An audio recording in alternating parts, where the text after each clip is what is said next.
Hey y'all, hope you're doing well. Thank you IFM for having me and thank you for listening to my presentation.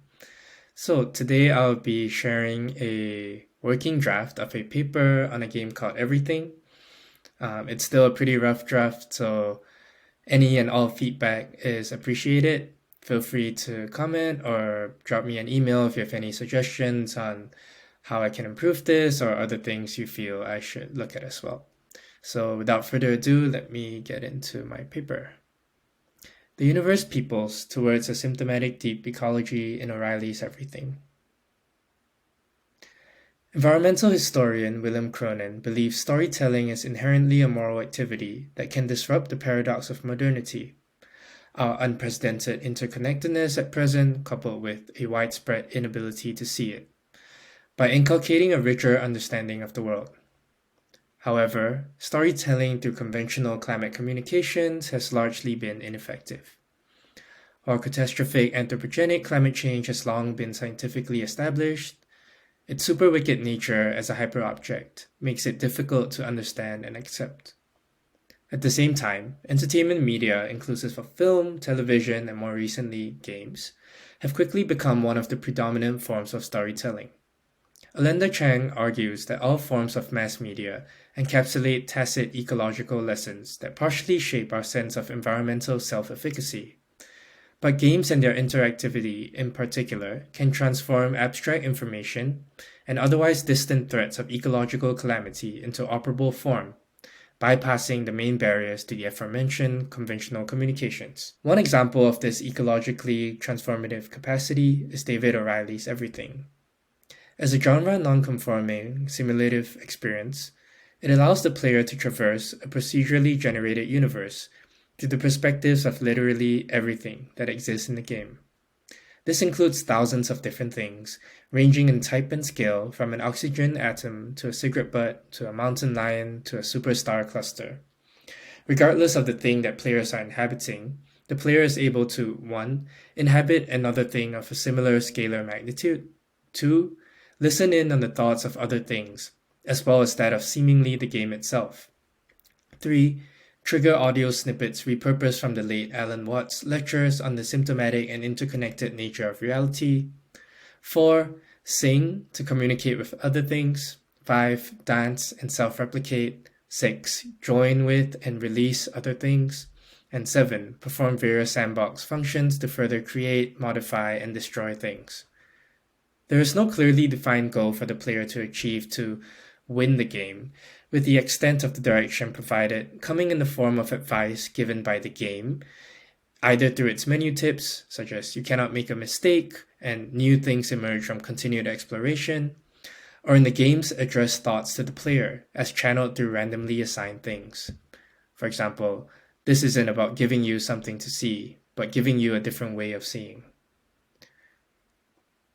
In this paper, I aim to carry out an in-depth eco-critical analysis of David O'Reilly's Everything, with a focus on its narrative, mechanical, and visual rhetoric, to evaluate its potential and realized impacts of engendering a deep ecological, symptomatic worldview, as well as where it might fall short.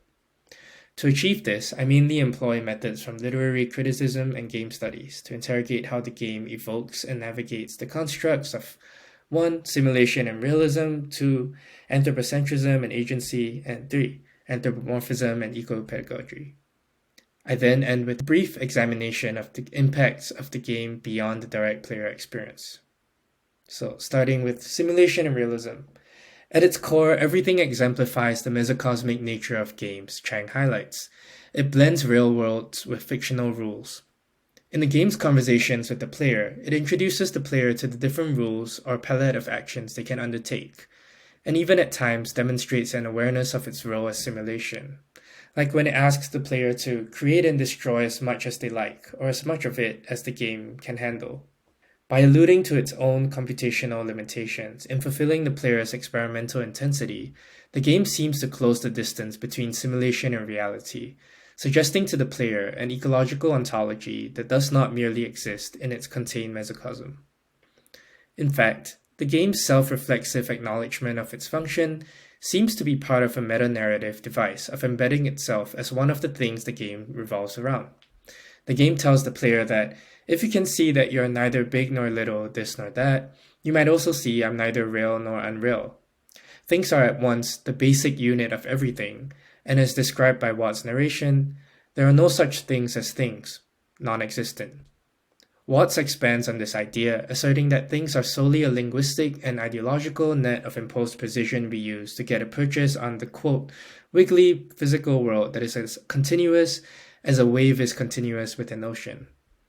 Like they are between us and the objects in the real world, the boundaries between the game and us are equally real or imagined, which also highlights the game's real material embeddedness, another aspect of the deep ecological worldview it embodies.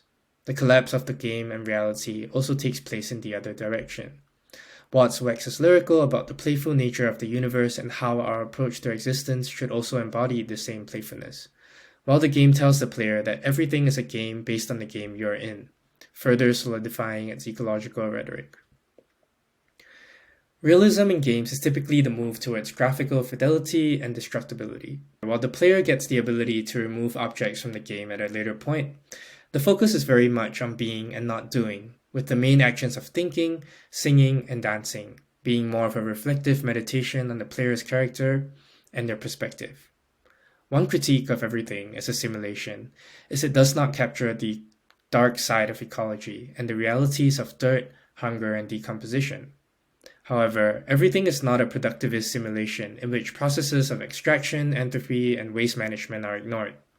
There is no entropy because there is no work being done. Rather, it focuses its simulative capacities on providing rich and varied perspective taking, which accounts for variations in how time is relatively experienced, and the ability to sense and communicate with others. As Chang points out, while destructibility merits attention, it can also detract from less extravagant forms of violence that strengthen our belief in the fixity of environmental harm, such as the portrayal of extraction and disaster. Chang posits that permadeath and legacy play is the most sustainable form of play we have. Can a game where the player has perma-life and cannot die be equally or more ecological? Permadeath is ecological because it highlights the impermanence of things, to inculcate a deeper sense of appreciation for the game environment, and ideally, by extension, the environment outside the game. Everything operates diametrically, by allowing players to embody a radical permanence of the self, not just as it exists in our current bag of skin.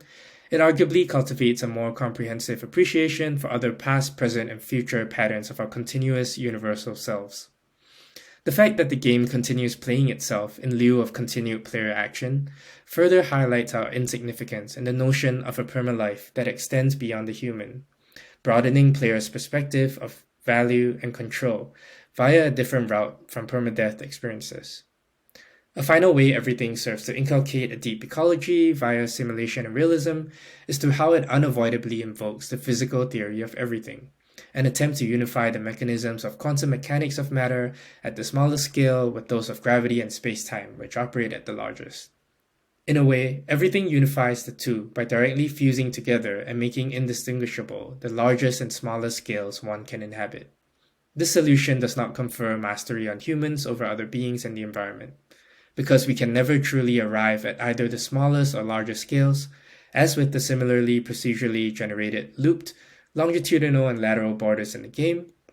This disrupts expansionist notions in trying to master the far reaches of the Earth and space. It also prevents hierarchical privileging of large or global scales over small or local ones, which is narratively corroborated by Watt's narration describing how the enormous depend on the tiny and the tiny depend on the enormous. 2. Anthropocentrism and agency. The choice to allow the player's character, conceivably the executor of a human agent, despite not having an in-game human form, to reshape this world to their ends for experimentation and play, might be reproducing a productivist fantasy of an Earth system that can be reshaped to human ends, and a manifestation of the climatological unconscious, this failure to recognize the Earth as the untranscendable condition of production. While being mindful of not critiquing everything for the game that it is not, one might also wonder if players themselves, with climatological unconscious blinders, are able to partake in everything's opportunity to broaden their ecological perspective, or if they instead co-opt the generative superpowers the game confers upon them to further cement harmful ideas of this productivist fantasy Manley alludes to. At the same time, if we do read the character we play as human, it also puts into operable form, as Chang highlights games being able to, our impacts on the natural rhythms and patterns of the environment, codified by the procedural generation of the game engine. Along the same lines, more human objects appear as the game goes on, from stray obelisks among trees to entire city landmasses filled with vehicles and buildings. To take a step back, perhaps to read a human actor when the game does not present one is in itself an anthropocentric perspective on our part. The noticeable exclusion of humans as one of the thousands of playable things in everything could represent a call to leave behind the human perspective, if only while playing the game.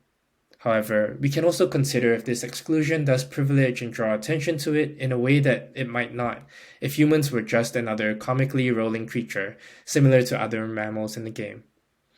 Another similar mechanical rhetoric that decenters the player from a human experience is how they can inhabit a group or a flock of objects instead of just an individual one. The specific mechanics of this transfer of control also support AD anthropocentric reading. After joining with other objects, the loci of player control rests within the center of the group, instead of on the original or any one object within the group. And upon splitting from the flock, the player is then transferred to a different object from the original, within the group, or to a new one if one was created from dancing. Everything radically disrupts the game design trope of the environment as passive backdrop. Everything that the player sees can be played, in essence entirely removing the notion of a backdrop, given whatever's in the background can become the foreground. Levels can be characters and vice versa. This effect is further amplified by the visual choice to present all things as having roughly the same amount of detail. This impacts the experience of the player when the game is auto-playing itself, as the player remains aware of the continuity of the same world in its total interactivity. We seem to be playing the game as much as it is playing us. As usual, Watts, the game's primordial narrative force, corroborates this, suggesting that just as much as an apple tree apples and the ocean waves, the universe peoples, and that everything, including us, are all backs and fronts to other things. In this Copernican shift of decentering the self, everything responds to Plumwood's call for an spirituality that is dialogical, having a communicative capacity that recognizes the elements that support our lives, and an interspecies communicative ethic based on a concept of solidarity involving multiple positioning and perspectives that would minimize the influence of oppressive ideologies of domination and self-imposition. At the same time, by reproducing select strands of anthropocentrism, everything positions itself to answer the call posited by environmental historians. In our increasingly artificialized world, can we discover ways to recognize the presence of that value in other places that do not fit the traditional imagery of pristine wilderness?